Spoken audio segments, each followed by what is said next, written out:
വേറെ കറിയൊന്നും ഇല്ലാത്തപ്പോൾ ഉണ്ടാക്കാൻ പറ്റിയ തൈര് വെച്ചുള്ള ഒരു എളുപ്പത്തിലുള്ളൊരു കറി ഇതുണ്ടെങ്കിൽ വേറെ ഒരു കറിയും വേണ്ട, ഒരു കലം ചോറ് കാലിയാകും എന്നൊക്കെ പറയുന്ന യൂട്യൂബ് വീഡിയോകൾ ഞാൻ കണ്ടിട്ടുണ്ട് കേട്ടോ.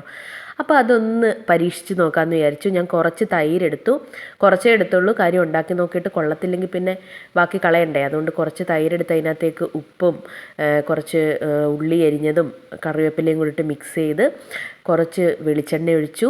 വെളിച്ചെണ്ണയ്ക്ക് ഇപ്പോൾ പൊന്നിൻ്റെ വിലയാണല്ലോ, അതുകൊണ്ട് കുറച്ച് വെളിച്ചെണ്ണ ഒഴിച്ചുള്ളൂ. തൈരും കുറച്ചല്ലേ ഉള്ളൂ. അതിനകത്തേക്ക് കടുക് ഇട്ട് പൊട്ടിച്ചു.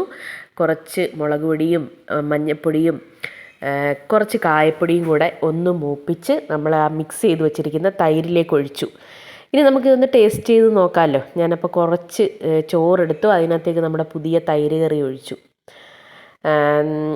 ഞാൻ കഴിച്ചു നോക്കിയപ്പോൾ എനിക്ക് തോന്നിയത് ഭയങ്കര അപാര ടേസ്റ്റൊന്നും എനിക്ക് ഫീൽ ചെയ്തില്ല. എങ്കിലും ചൂട് ചോറിൻ്റെയൊക്കെ കൂടെ കഴിക്കാനായിട്ട് ഒരു റിഫ്രഷിങ് ആയിട്ടുള്ളൊരു ടേസ്റ്റാണ്. പിന്നെ ഇതിന് തൈരിൻ്റെ ഒരു ടേസ്റ്റ് അല്ല, നമ്മൾ ആ കടുവറുത്തൊഴിച്ചത് കൊണ്ട് അതിൻ്റെ ഒരു ടേസ്റ്റ്, അതായത് നമ്മൾ ഉള്ളിയും, എനിക്ക് തോന്നിയതാണ് കേട്ടോ, ഉള്ളിയും മുളകും ഒക്കെ തിരുമ്മുമ്പോഴുള്ള ഒരു ഫ്ലേവർ തോന്നി എനിക്ക്. അപ്പം നല്ല ചൂട് ചോറുമായിട്ട് കഴിക്കുമ്പോഴത്തേക്കും ഒരു ടേസ്റ്റൊക്കെ ഉണ്ട്. തൈരൊക്കെ ഒരുപാട് ഇഷ്ടപ്പെടുന്നവർക്ക് ചിലപ്പോൾ നല്ലോണം ഇഷ്ടപ്പെടുമായിരിക്കും.